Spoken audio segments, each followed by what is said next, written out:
Young and the Restless. Why Victor Newman desperately needs a reality check. Victor Newman has always been one of the Young and the Restless' most iconic characters. For decades, he's ruled Genoa City with an iron fist, walking the line between shrewd businessman, protective patriarch, and ruthless villain. But lately, fans are reaching a breaking point. What used to be compelling storytelling is starting to feel like recycled grudges, sloppy writing, and unmotivated vendettas. Viewers are asking, has Victor finally gone too far? And more importantly, is it time for him to face some serious karma? Let's break down the biggest reasons why Victor's reign of terror isn't working anymore, and why someone in Genoa City needs to shut him down. 1. The never-ending Jack Abbott vendetta. Victor's ongoing war with Jack Abbott has crossed into the territory of absurd. For more than a year, he has been obsessed with punishing Jack, claiming that Jack put Nikki's life at risk. But here's the problem. No one else in Genoa City buys this story. Not Nikki, not their children, not even the Newman allies. In fact, Jack actually risked his own life and sobriety to save Nikki when she was spiraling. Even Diane admitted Jack's actions were selfless, not harmful. So why does Victor keep ranting? Many fans believe this vendetta is less about Nikki and more about Victor's own guilt. Remember, Victor kept alcohol in their home while Nikki was fragile, enabling her drinking rather than sending her to rehab. It was Jack, not Victor, who stepped up. Victor can't stand that truth, so instead, he's rewriting the narrative. The problem? It doesn't make sense. It feels like the writers pulled a flimsy excuse out of thin air, and the result is making Victor look irrational instead of intimidating. 2. Yet again, destroying Billy Abbott. Victor's favorite pastime, outside of fighting Jack, seems to be ruining Billy Boy's life. Right now, Victor is once again going after Billy, this time using Cane as a weapon. The hypocrisy? Billy is the father of 2 of Victoria's children, which makes him Victor's grandchildren's father. But does that matter to Victor? Absolutely not. Billy wasn't even causing trouble this time. He was focused on Chancellor, minding his own business, until Victor swooped in to take it away out of pure spite. He lied, schemed, and manipulated just to strip something away from Billy. Now, I'm not saying Billy is perfect. In fact, many fans miss Billy Miller's version of the character. But right now, compared to Victor's behavior, Billy almost feels like the lesser evil.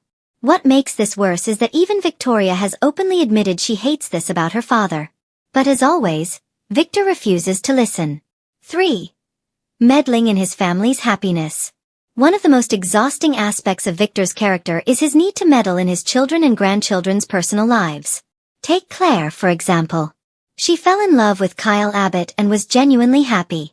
But because Kyle is Jack's son, Victor decided that happiness wasn't allowed. Instead of respecting Claire's choice, he hired Audra to break them up. This is hardly new behavior.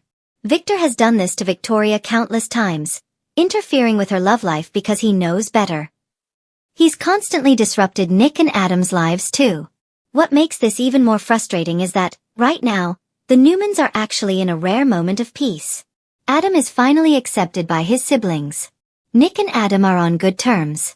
Victoria has bonded with Adam. Claire feels like part of the family. Everything could be harmonious, if not for Victor. He's the only one stirring up drama, and it's starting to feel stale. 4. The bad influence factor. Victor's toxicity doesn't stop with family. He drags down everyone around him, including people who should know better, like Michael Baldwin. While the Newman children have matured and started working together, Victor keeps pulling them back into his schemes. It's like a dark cloud that hangs over Genoa City. Imagine a world where the Newman kids ran the company without Victor's interference. No constant revenge plots. No ridiculous vendettas. Just smart business and maybe some organic family drama. It would be refreshing. Instead, Victor's obsession with control is holding everyone back. 5.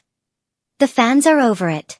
Perhaps the biggest reason Victor needs a reality check? The audience. On soap forums and social media, fans are overwhelmingly frustrated.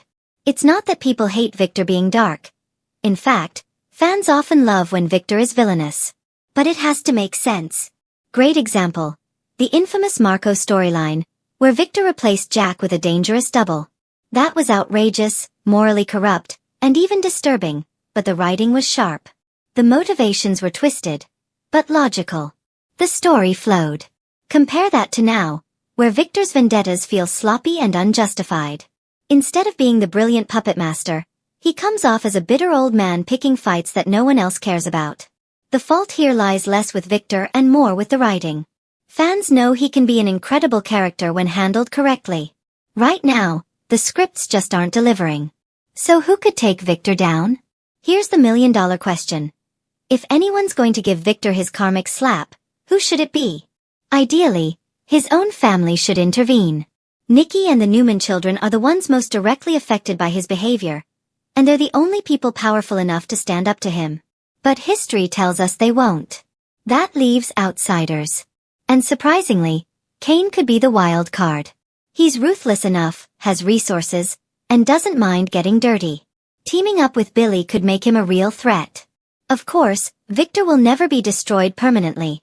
Nor should he. He's a legacy character, the backbone of Y&R. But a temporary takedown? A humbling defeat? That could refresh both the character and the show. Final thoughts. Victor Newman has survived everything from hostile takeovers to kidnappings to family betrayals. He's built to last. But right now, the way he's being written is hurting the character's legacy. What fans want isn't for Victor to disappear. What they want is for him to make sense again. To be dark, devious, and dangerous in a way that feels justified and thrilling. Until then, viewers will keep rolling their eyes at the endless vendettas, the family meddling, and the sloppy motives. And maybe, just maybe, it's time for karma to finally catch up with Victor Newman.